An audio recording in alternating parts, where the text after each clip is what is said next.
Today, we're going to talk about something that we have heard a lot over the past couple of days, and obviously that's the topic of communication. And as you look at the agenda, you probably saw the title of Break On Through to the Other Side. And whenever I think of that, or hear that, I think about Jim Morrison. Anybody else? Doors fan? Right, that song, I love it. Music is my heart. And so that's the thing that I would hear as I was thinking about breaking on through to the other side.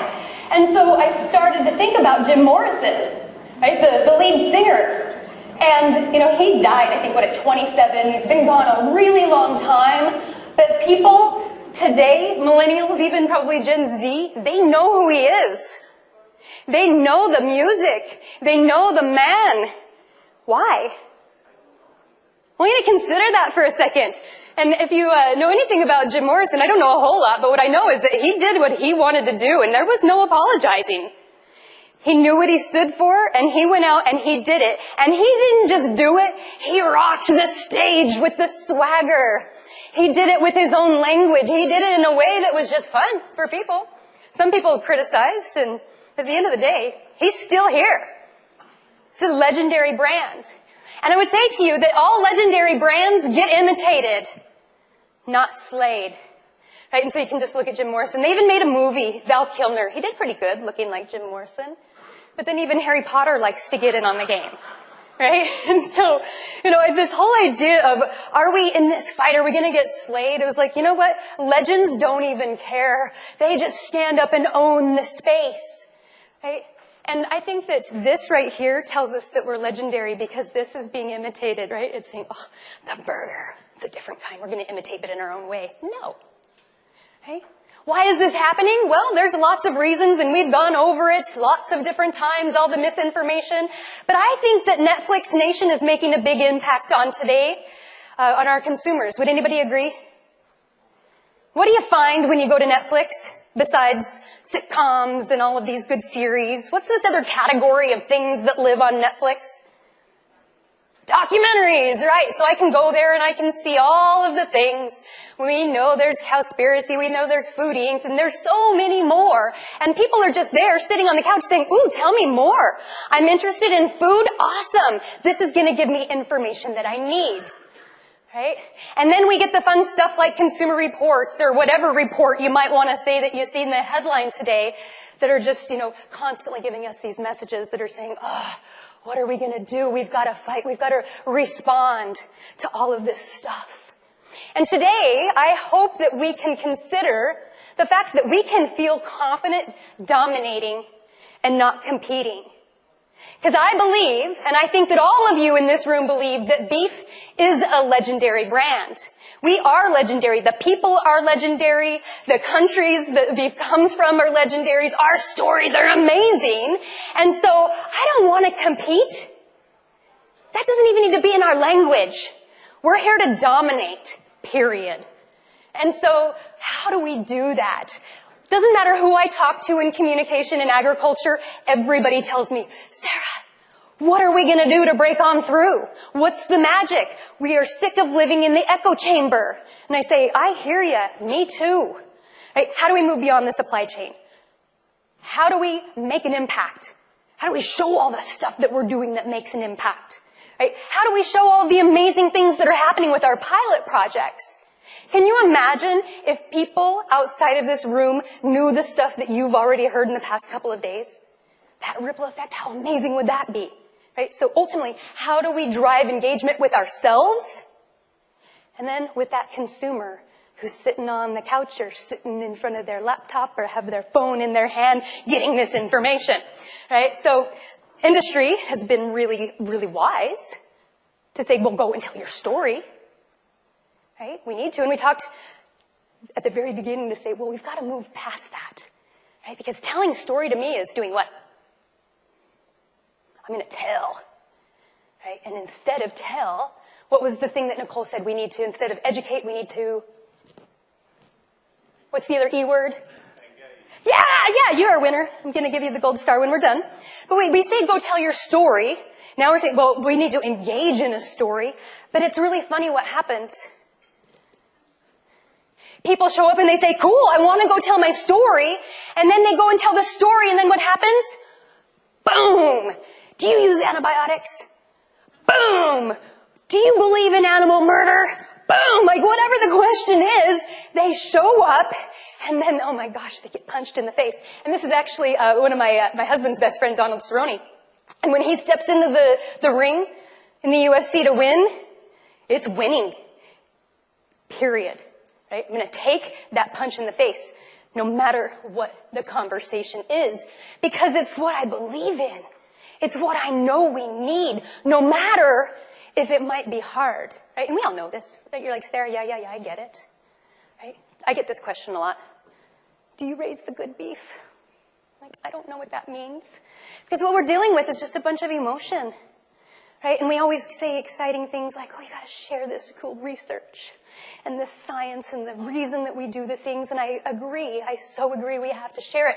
But if we are not leading with the emotion, then we're never going to cut through. Even the emotion of our producers who are saying, I know I should tell my story, but it doesn't feel good when I'm getting beat down, or it doesn't feel good when I don't feel like I know what to say. Right? So we live in an emoji world. So how can we take a cue?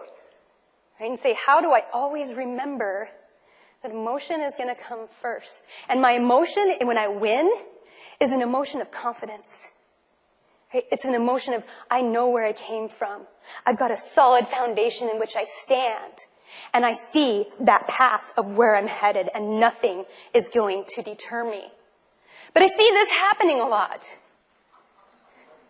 The other day, I made a request to the beef world in the U.S. because I'm working on a cool panel around antibiotics.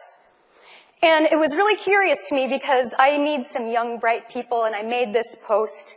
And I was thinking that thousands, in my mind, of young producers would be like, yes, Sarah, I want to be on this panel. And I had 3. And I was like, yay, I had 3, but oh my gosh, I only had 3. And when I asked why, because I know a lot of really bright, amazing advocates that will speak on lots of different topics, but when it came to that one, I said, I'm not the expert. I don't know all the right answers. I'm not going to. I'm going to wait for somebody else to do that because I'm just not the right fit. And I don't know about you, but it just broke my heart to know that we've got all of these bright, passionate people that want to win. But we see this happening in lots of different instances.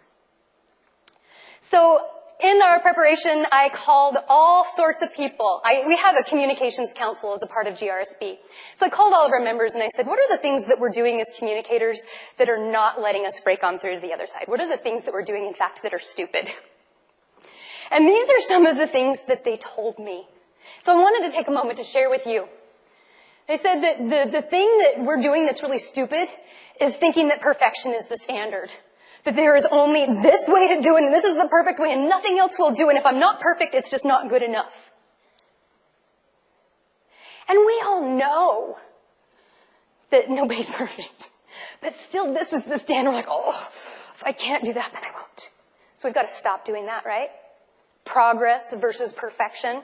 The educate piece we've already hit on, right? Let's educate. Well, no, what's that other E word? I'm going to make you say it again.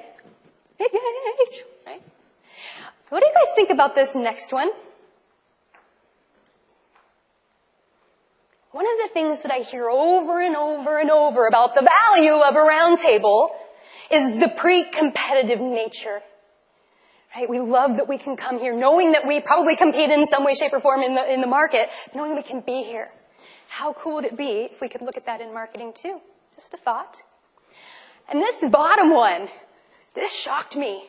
Because, I don't know, I've been in the beef industry for almost a decade now, and this message of, oh, we gotta tell the consumers that I eat the same beef that they're eating, like I eat my own beef, so they shouldn't be afraid. Like, that was one of the, banner things we were supposed to say, right? And so when I was hearing this conversation, I was like, whoa, wait. And they said, no, we have to add something. Say that I'm eating the same beef that you find in the grocery store. It just gets processed maybe at a smaller facility because they're probably going to somebody within their local community because they're butchering their own animal, perhaps. And so, yes, I'm eating the same kind of beef that you are in the grocery store is better than I'm eating my own beef. And I was like, that's an interesting thought. So I offer that for your consideration. And then this next one was also quite interesting. Some of the pictures that we share on social media. And I said, ooh, tell me more. And they said, you know what, people are sharing pictures on Instagram and on Facebook and on social, Twitter, Snapchat, whatever the platform is. But sometimes they're doing it from within their car. You know, and we all know we're going to go check cabs, or you see what's happening out on the land, and I might just drive through the pasture. And I'm snapping that picture, and that's cool. But I want you to consider that perception of maybe the person that's looking at that. Right? If we're truly stewards and taking care of the animals, I think that other people want to see us out with them, not observing from my vehicle. And that's just one example. Right? Again, don't have to be perfect, but how can we get better? Always something to consider. Now, I'm going to add my own thing that I think is kind of silly.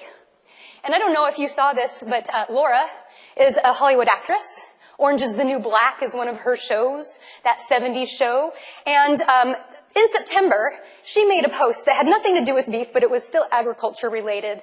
And she was saying, with an armful of corn, oh, I'm so glad that I waited to go to the farmer's market to get the good stuff. And then she went on to say some derogatory things about traditionally raised corn. It was the bad, and she had the good. And so Ag Twitter, if you can imagine, slayed the dragon. They're like, you jerk. You don't know what you're talking about. Let me educate you. And the tweets went in a fury. Holy moly, if you want to go see it, I mean, you can go find it on her face, on the feed. It was really interesting. And I think the intention was really good. It's like, we need to go and show her that this is not okay to say that there's the good food and the bad food, right?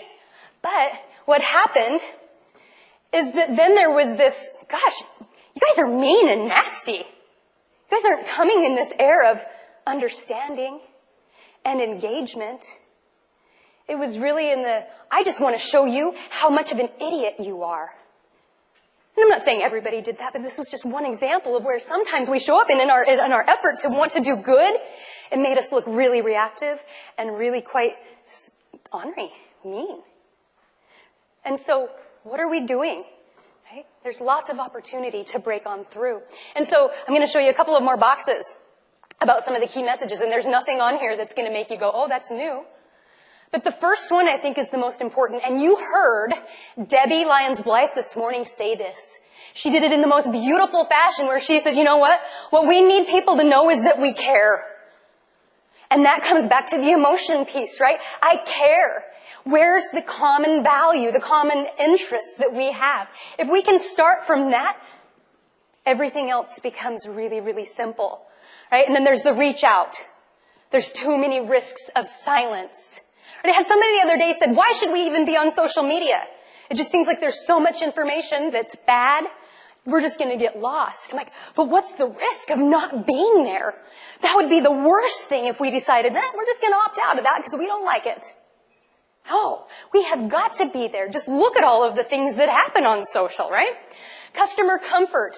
Let's talk about that, right? What are the things that customers want to feel comfortable about eating, right? What are the beneficial reasons for cattle to be on the land, right? These are so many things, and this isn't about wah, wah, wah, wah, wah. It's about, When I'm going to message, when I want to communicate, when I have these opportunities to engage, how do I make sure that I'm choosing the right types of questions to start the conversations around, right? Because you can start the dialogue. You don't have to wait, right? If I'm going to win, I'm going to go and I'm going to win. I don't have to sit around and wait. But I don't need to come and charge into battle either and be like, rah! I'm like, wait, no, I need to make sure. Are we ready to play? Right? Can we start a conversation here? Right? And so these are some fun things to think of. Now, GRSB is doing a lot in the communication world to break on through, and we're obviously using social media. Instagram is #1 for us right now, followed by, and it's brand new for us, so the scope is a little bit different, but LinkedIn is an area where we're finding a lot of really good engagement. and we've only been there for a few months, and so that's interesting. But as you look at the kind of things that we're showing and the types of things that are driving engagement, is we have to start out with the win, right? What's that message that we need to put out there, and then we're going to invite that engagement, right? And so we have really been focusing on cattle. We've been focusing on showing our own messages about what are our core principles and criteria, right? If we can break through, we have to be simple with our messages, right? We're about animal health and well-being. We're about taking care of natural resources. We're about people and communities. We're about technology and innovation, right? All of those things are so important. I know there's a fifth one. And social media can be so easy, right? Everybody in this room has a pocket computer. Right? And so I want to show you just a couple of things that we've been doing. We go and tour and have all of these wonderful events, and so we've been capturing that. And so you're going to see that these videos aren't edited. They're simple, but I think that they're fun and effective. People comment, they engage. So let's see.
Stories, but now how do we have an engaging storytelling session, right? And social can be so easy. Everybody can do it. There's no excuse, right?